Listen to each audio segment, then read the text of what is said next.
So we've got to talk about 3 major warning signs that tell you you are deficient in, honestly, the most powerful nutrient, I actually think a lot of people would say this, on the planet, and that is magnesium. If there's any vitamin or nutrient or mineral that deserves a massive amount of attention because it's that powerful, it's magnesium. So in this video, I want to talk about these warning signs, and then I want to talk about how do you navigate the different types of magnesium, because in both of these conversations, there's a lot of nuance and a lot of things to discuss. So let's dive in so you can see where you're at and you can make smart, informed decisions for yourself. Ready? Here are the 3. First, I want to point out that we have a massive amount of people in our population that are deficient in magnesium. And here's the number one reason. Well, I'm going to give you 2 reasons, but I'm going to give you the number 1 reason why. It's because we're so freaking stressed out. And when stress goes high, cortisol goes high. And when cortisol goes high, magnesium goes low.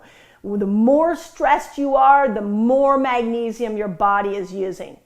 The second reason that we're so deficient as humans in magnesium is because of the soils that our food is grown in right now.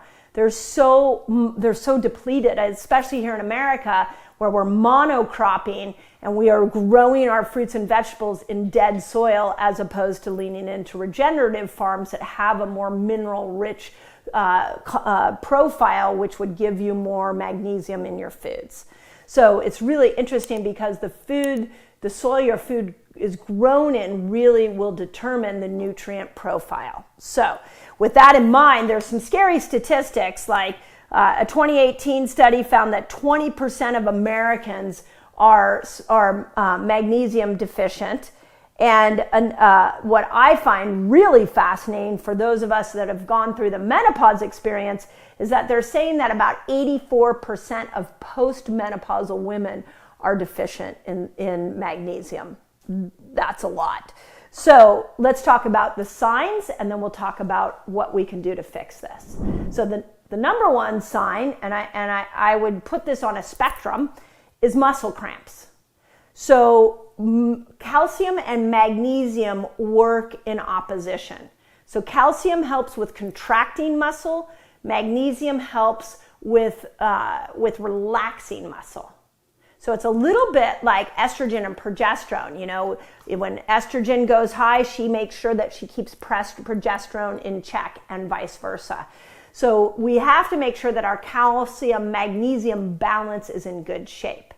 And so what the calcium will do is it'll help with contraction of a muscle, and what magnesium does is it helps with relaxation of a muscle.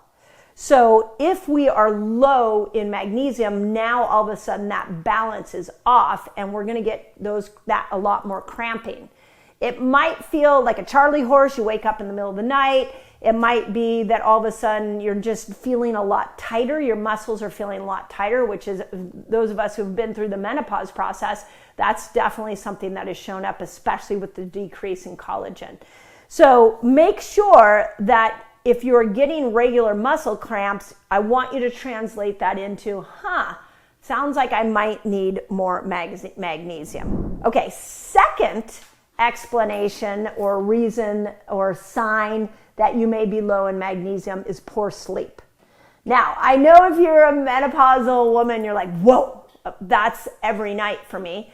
But it doesn't always happen just in the menopausal years. A lot of you that are men listening to this, a lot of you that are cycling women are getting hooked in these moments where you're getting poor sleep. And how this works is that there was a couple interesting studies that I thought, is that it doesn't allow you to get into a deep, restful sleep. It's a funny little combination, because when you're low in magnesium, at night, your muscles aren't relaxing. We already talked about that, so you can't quite let your body go. And it's not letting you get into a deeper state of healing sleep. So we call that deep sleep. And because of that, during the day, low magnesium can cause sleepiness. So it's kind of a catch-22. You're not getting the quality of sleep that you need at night because you're low in magnesium, and you're not staying awake during the day like you should. It can contribute to daytime sleepiness. So it's got this weird catch-22 that I encourage you. Again, it's so easy to take, and I'm going to show you how to do that in a moment. Third thing that I will tell you is a sign that you are low in magnesium is chronic stress. Now, what's the sign of chronic stress? And there's a lot of signs. When we look at chronic disease, there is a constant statement over and over again that chronic disease, a big contributing factor is chronic stress. But I don't know about you. For me, I have felt in my life that stress sneaks up on me. There's a lot of things I like to do in my life, and sometimes I can't tell that I'm getting into this chronic stressed state. So I've now learned to navigate different cues. So one of those cues is how quickly I react to stress. When a stressor hits me, if I'm not able to pause and just take a breath and digest that stress, that's a sign that chronic stress is catching up to me. Insomnia or trouble falling asleep, because sometimes I find I get to the end of the day and I'm like, my brain is so wound up that I can't seem to get myself to relax and fall asleep. That can also be a sign of chronic stress getting the best of me. The other sign of chronic stress getting the best of you is that you're doing everything you possibly can and you're not losing weight. So your body is like, nope, not going to release this weight because we're still running from the tiger.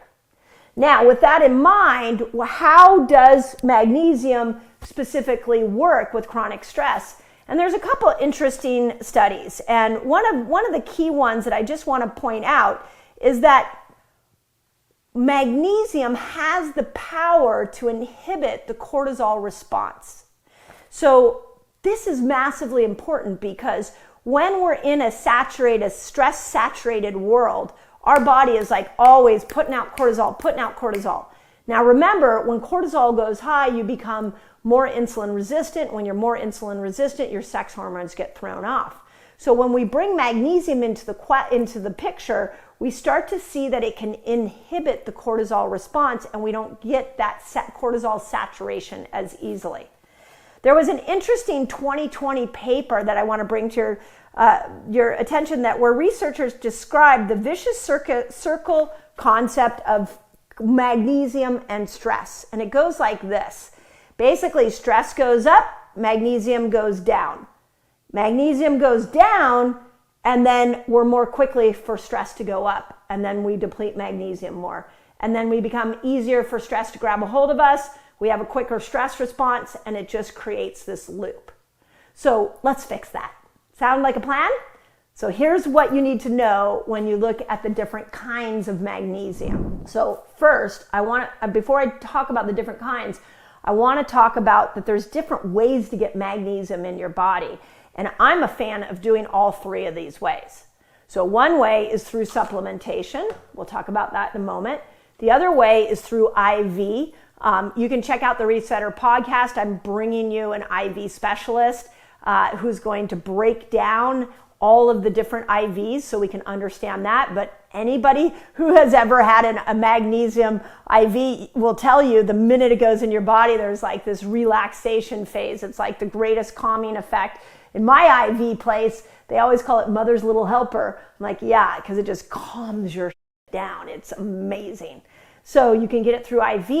And then another way that I love to get my magnesium in is through skin. So you can do it through a bath. There's a lot of float tank places.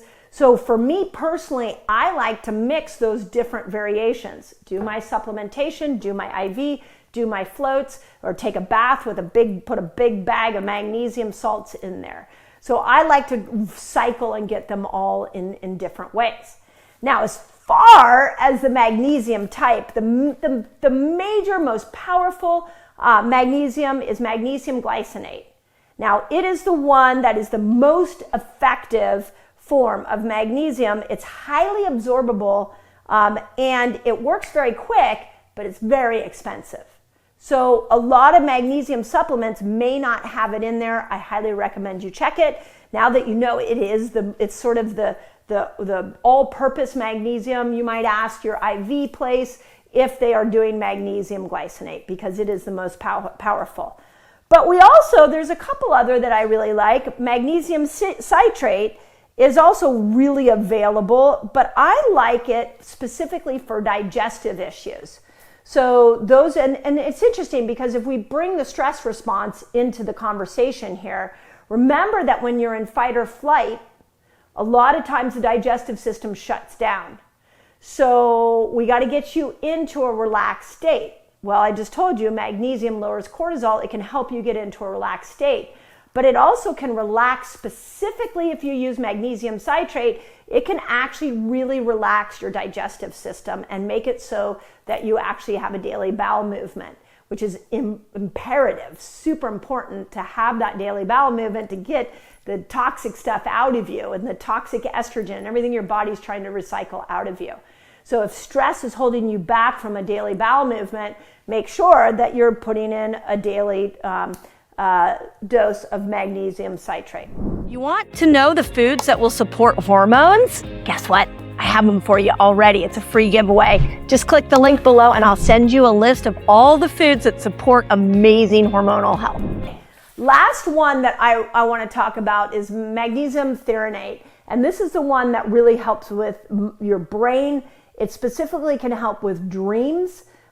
So I like to add that one in. Ideally, when I'm taking a magnesium supplement, I like something that's got all of it in there. It's hard to find. One of my favorite is BioOptimizer's Magnesium Breakthrough. Literally 2 to 3 of these every night is what I do. I literally, this is like you're looking at my bedtime routine. 3 of these, sometimes 2. I back down to 2 if I start getting really loose stools. But for the most part, 3 at night, and wow, what a difference for sleep, what a difference for GI motility the next day, super powerful. I do like to get a magnesium IV once a month, and about once, if it depends if I'm traveling a lot, once a month, once every couple of months, I like to do a float. So I like to get it in as many different ways as possible. But especially for my perimenopause and menopausal women, super important that we pay close attention to these 3 symptoms. But even for men, this is important. And again, it's so interesting to me that when stress is high, when we're not sleeping, when we're having muscle cramping, we fail to look at something as simple as supplementation of a high quality supplement to be able to help us. So really dive into understanding some of the best ways to bring in magnesium for you. Give them all a try. You'll know intuitively which one's the best. But do not lose sight of how powerful this nutrient is. This is one you need on a regular basis. So let me know if you have a magnesium win story. Put it in the comments. But there you go. That's what you need to know about magnesium and the signs that you're getting too low. Hope that helps. I don't want you to waste money on supplements. Your body's a miracle. Buy the right ones. Sometimes you don't buy them at all. Check out this video so you don't waste money on your supplement. When we do the same probiotic over and over and over again, what we're doing is we're creating a monoculture in our gut.